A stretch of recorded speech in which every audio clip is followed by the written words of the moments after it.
Melissa Hortman will be remembered as the most consequential speaker in Minnesota history. I get to remember her as a close friend, a mentor, and the most talented legislator I ever known. For 7 years, I have had the privilege of signing her agenda into law. I know millions of Minnesotans get to live their lives better because she and Mark chose public service and politics. But that's a part of the story that belongs only to those who were fortunate enough to know those people behind the legacy.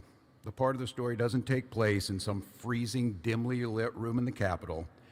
It takes place at CR Billiards, where Mark loved to shoot pool on Monday night. It took place in that garden where Melissa fussed over her lilies like they were a wayward member of that caucus. But it's easy sometimes to forget, for all its significance, politics is just people. That's all it is, just a bunch of human beings trying to do the best they can.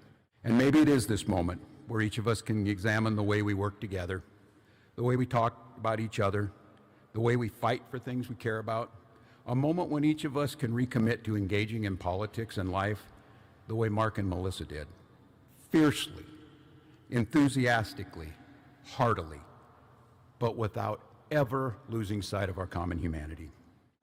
And Mark watched all of this with great amusement as I tried to convince Melissa to paint her kitchen any color other than beige. He was always proud of Melissa and vice versa, and they were never jealous of each other.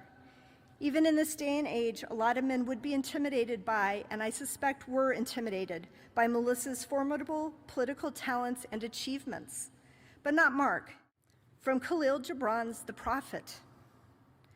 Some of you say, joy is greater than sorrow, and others say, nay, sorrow is the greater.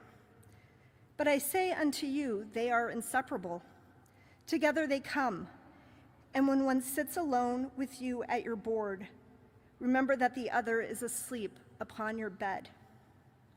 We are buried in sorrow right now, but I do believe that we will experience joy again, and Mark and Melissa would not want it any other way. Goodbye, my friends.